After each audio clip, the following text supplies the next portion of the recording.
Good morning dear students. आज की कक्षा में आपका स्वागत है। क्लास 8 में हिंदी लैंग्वेज लेसन 5 उपसर्ग एवं प्रत्यय। मैंने आपको उपसर्ग के विषय में पहले ही एक वीडियो के माध्यम से बता दिया था। आज यह प्रत्यय आपके सामने पार्ट दूसरा है। प्रत्यय किसको कहते हैं, प्रत्यय के कितने भेद हैं, इसको आज की कक्षा में समझते हैं। देखिए, प्रत्यय के विषय में जो परिभाषा दी गई है, लिखा है कि जो शब्दांश किसी शब्द के अंत में जुड़कर उसके अर्थ में परिवर्तन ला देते हैं उन्हें प्रत्यय कहते हैं। उपसर्ग के विषय में आपने पढ़ा था कि यह किसी शब्द या शब्दांश के आगे जुड़ते हैं, और प्रत्यय में आपको यह जानना है कि किसी शब्दांश के लिए पीछे जुड़ते हैं। तो इसकी यह परिभाषा है कि जो शब्दांश किसी शब्द के अंत में जुड़कर उसके अर्थ में क्या करते हैं, परिवर्तन ला देते हैं, उसे हम क्या कहते हैं, प्रत्यय। देखिए प्रकार इसके समझिए। इसके दो प्रकार होते हैं, एक कृत प्रत्यय है और दूसरा है तद्धित प्रत्यय। कृत प्रत्यय और तद्धित प्रत्यय। अब कृत प्रत्यय क्या है, यह सबसे महत्वपूर्ण है जाना। प्रत्यय तो सभी जानते हैं कि पाछे पीछे जो है ये जुड़ जाता है, लेकिन इसका जो कृत प्रत्यय है वह क्या है, कृत और तद्धित में क्या अंतर है, इसको समझना जरूरी है। देखिए, मूल धातु के अंत में कृत प्रत्यय मूल धातु के अंत में जुड़कर विविध प्रकार के शब्दों की रचना करते हैं। कृत प्रत्यय से बनने वाले शब्दों को कृदंत कहते हैं, अर्थात कृत प्रत्यय उसको कहते हैं, या कृत प्रत्यय कहाँ जुटता है, धातु के पीछे, अर्थात यह केवल धातु में जुड़ता है। इसकी कृत प्रत्यय की पहचान है, इसकी परिभाषा है। कृत प्रत्यय के विषय में यह सबसे महत्वपूर्ण जानने वाली बात है कि कृत प्रत्यय धातु के अंत में जुड़ता है। धातु क्या होता है, या धातु कौन कौन से हैं, जैसे पढ़, संस्कृत में आपने क्या है पढ़ते हैं, पठति, पठ संस्कृत का एक धातु है, पठ। तो उसी तरह से हिंदी में जैसे खा शब्द होता है, खा, खा से खाऊ, तो यह खा से खाऊ बनता है। आप जो है भूल से भुलक्कड़ बनता है, लूट से लुटेरा बनता है। यह सभी कृत प्रत्यय के अंतर्गत हैं। तो आगे आप समझिए कि इसके भेद कितने होते हैं, कृत प्रत्यय के भेद को आप समझिए। देखिए, इसके जो भेद होते हैं कृत प्रत्यय के, उसमें पहला दिया हुआ है कर्तृवाचक कृत प्रत्यय।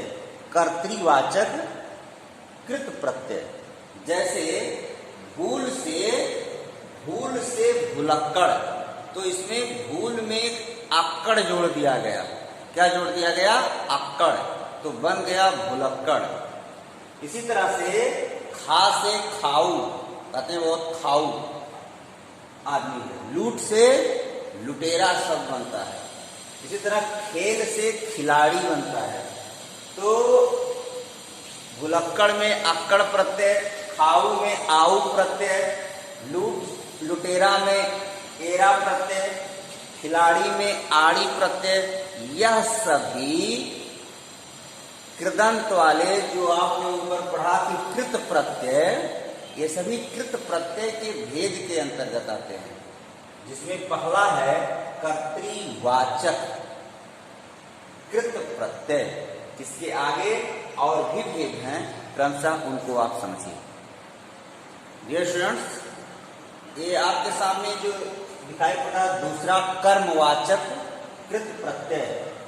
पहला आपने पढ़ा कर्तृवाचक कृत प्रत्यय, जो कर्मवाचक है। इसका उदाहरण देखिए, खेल से खिलौना बना, इसमें औना प्रत्यय लगा, और वहां खेल से खिलाड़ी बना था जो आड़ी प्रत्यय लगा था, वह कर्तृवाचक का था। यहाँ औना क्या है? कर्मवाचक से संबंधित प्रत्यय है। दूसरा दिया है करणवाचक। करणवाचक कर्तृ प्रत्यय क्या है? खेल से खेरा जो बना, इसमें आ लगा, वह आ जो है वह करणवाचक प्रत्यय। ठेल से ठेला बनता है। उदाहरण बुक के आधार पर आप देख लीजिए, बहुत से उदाहरण इसमें दिए हुए हैं। आगे है भाववाचक प्रत्यय, मिल से मिलाप, आप प्रत्यय लगा मिल में तो हो गया मिलाप। इसी तरह क्रियावाचक प्रत्यय आ से आकर, यह कर जो है यह क्रियावाचक प्रत्यय है, और यहाँ आप क्या था? भाववाचक प्रत्यय था, और यह आ क्या था? यह था करणवाचक प्रत्यय। उससे बनने वाले शब्द थे। यह चूंकि पहला जो कृतवाचक प्रत्यय है वह किसमें लगता है? धातु में लगता है, क्रिया शब्दों में लगता है। कहने का भाव यह है। आगे आप देखिए दूसरा जो प्रत्यय का भेद है, यह तद्धित प्रत्यय है। पहला धातु में लगता था, धातु के पीछे, और यहाँ क्या कह रहा है परिभाषा तद्धित का कि संज्ञा सर्वनाम विशेषण अव्यय आदि शब्दों के अंत में लगकर नए शब्दों की रचना करने वाले प्रत्ययों को क्या कहते हैं? तद्धित प्रत्यय कहते हैं। वहां धातु है, यहाँ संज्ञा सर्वनाम क्रिया, संज्ञा सर्वनाम विशेषण। संज्ञा आप जानते हैं, जैसे कोई नाम, सर्वनाम जानते हैं आप, विशेषण भी जानते हैं, अव्यय भी जानते हैं। आदि शब्दों के अंत में जब लगता है कोई प्रत्यय तो उसको क्या कहते हैं? उसको कहते हैं तद्धित प्रत्यय। की रचना करने वाले प्रत्ययों को तद्धित प्रत्यय कहते हैं। इनसे बनने वाले शब्दों को तद्धितांत कहते हैं। यह था तद्धित प्रत्यय। आगे आप तद्धित प्रत्यय के भेद को समझिए। जो स्टूडेंट्स, तो ये आपके सामने तद्धित प्रत्यय और उसके भेद दिए गए हैं। क्रम से देखिए, तद्धित प्रत्यय के कुल 9 भेद दिए गए हैं। इसमें भाववाचक प्रत्यय, भाववाचक प्रत्यय में जैसे भला से भलाई शब्द बना। अब यहाँ भलाई शब्द जो बना वहाँ आई प्रत्यय लग गया, तो यह आई जो है यह तद्धित प्रत्यय में लगने वाला शब्द और भाववाचक के अंतर्गत। जैसे कर्तृवाचक तद्धित प्रत्यय। अब कर्तृवाचक तद्धित प्रत्यय है, जैसे लोहा से लुहार बना, तो लोहा से लुहार यह कर्तृवाचक शब्द है, और वहाँ आर क्या है? प्रत्यय है। इसी तरह संबंध देखिए, संबंधवाचक क्या होता है? प्रत्यय। कैसे बनता है? जैसे ससुर से ससुराल, तो वह आल जो है संबंधवाचक प्रत्यय बना दिया। नाना से ननिहाल, चाचा से चचेरा, कुछ ऐसे प्रत्यय जो संबंध को बोधित करते हैं, संबोधित करते हैं, वह क्या कहलाते हैं? संबंधवाचक तद्धित प्रत्यय। इसी तरह लघुतावाचक, कोई बड़ा चीज को छोटा बना देना। जैसे खाट से खटोला, आप खाट जानते हैं बड़ा होता है, और खटोला छोटा। तो इस तरह से उदाहरण आपके बुक में है, उसका आप अध्ययन करेंगे तो बहुत अच्छी तरह से समझ में आएगा। खाट से खटोला, इसमें ओला लग गया, ओला। यह क्या है? यह लघुतावाचक तद्धित प्रत्यय है।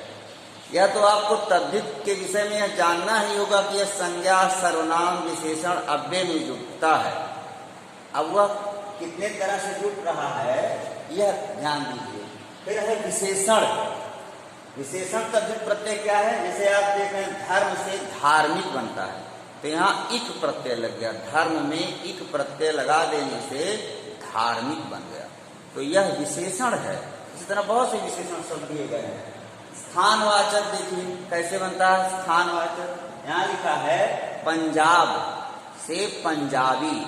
अब पंजाब से पंजाबी शब्द जो बना वह स्थान का बोध कराता है, तो यहाँ ई बन गया।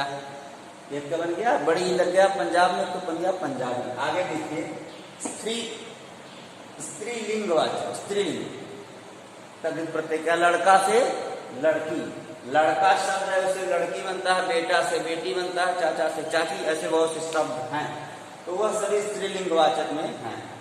बहुवचन जानते हैं आप, एक वचन से बहुवचन कोई चीज बनता है तो उसमें प्रत्यय लगता है। जैसे सड़क से सड़कें, वहाँ ए लग गया। पुस्तक से पुस्तकें, बेटा से बेटे से या बेटी से बेटियां, जहां भी एक वचन से बहुवचन बना दिया गया हो वैसे शब्दों में बहुत से प्रत्यय लगाकर बनाए जाते हैं। इसी तरह क्रमवाचक प्रत्यय 5 से 5वां, 10 से 10वां, 8 से 8वां, वहां प्रत्यय जोड़कर यह आपका बन गया क्रमवाचक प्रत्यय। तो ये सभी 9 तद्धित प्रत्यय के अंतर्गत आपने पढ़ा। कुछ प्रत्यय और हैं, आगे कुछ प्रत्यय का बहुत ही संक्षिप्त रूप से समझ लीजिए कौन कौन से हैं। डियर स्टूडेंट्स, ये कुछ शब्द और हैं प्रत्यय में कैसे। देखिए, इसमें आपने पढ़ा कृत प्रत्यय और तद्धित प्रत्यय, प्रत्यय के 2 भेद। उसके बाद यहाँ जो लिखा हुआ अरबी फारसी के प्रमुख तद्धित प्रत्यय, बुक के आधार पर आप देखेंगे उसमें उदाहरण बहुत से दिए हुए हैं। मैं कुछ उदाहरणों के माध्यम से क्यों बता रहा हूँ। साल शब्द है, साल में आना प्रत्यय लगा दिया गया तो सालाना हो गया, रोजाना हो जाता है। मतलब ये जो साल लिखा है या रोज लिखा है, या अरबी फारसी का शब्द है, साल शब्द, रोज शब्द, तो उसमें प्रत्यय जोड़कर नए शब्द बनाए जाते हैं। ऐसे बहुत से उदाहरण बुक में। फिर लिखा एक ही शब्द में उपसर्ग और प्रत्यय दोनों जोड़ दिए जाते हैं। एक ही शब्द में कोई एक स्वतंत्र शब्द है, उसके आगे उपसर्ग जोड़ दिया जाता है, बाद में प्रत्यय जोड़कर शब्दों का निर्माण किया जाता है। जैसे देखिए, यहाँ लिखा है स्व, यह स्व जो है उपसर्ग है और यह तंत्र मूल शब्द है। तो तंत्र में स्व जोड़ दिया गया और लास्ट में ता जोड़ प्रत्यय जोड़ दिया गया तो हो गया स्वतंत्रता। यह जो स्वतंत्रता बना, इसमें उपसर्ग और प्रत्यय दोनों हैं।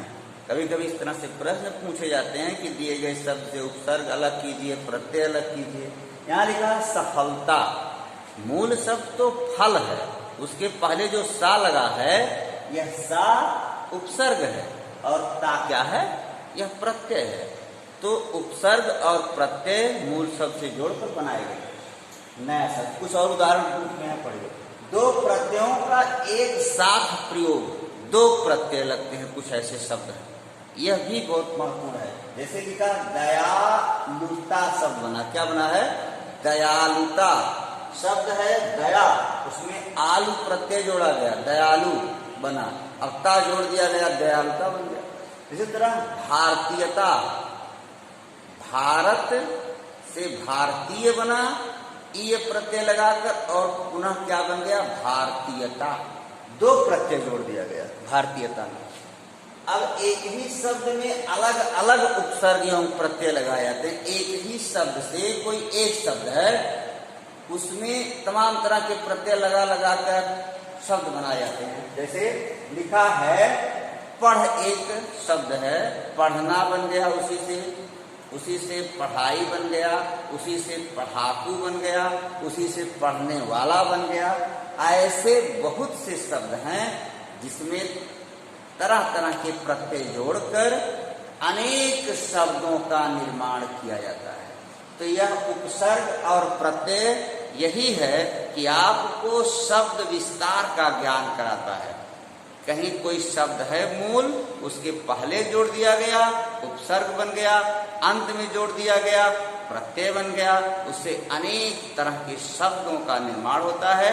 इससे व्यक्ति का शैक्षिक विकास होता है, भाषा का वृहद ज्ञान होता है। तो मुझे विश्वास है कि प्रत्यय और उपसर्ग पहले पढ़ाया गया है, दोनों आपके समझ में अच्छी तरह से आ गया होगा। आप लोग हिंदी व्याकरण बुक का नियमित रूप से अध्ययन करें, उसके उदाहरण को देखें, समझें, तो आपकी समझ में और अच्छी तरह से आए। धन्यवाद। आज की कक्षा में समाप्त करते हैं।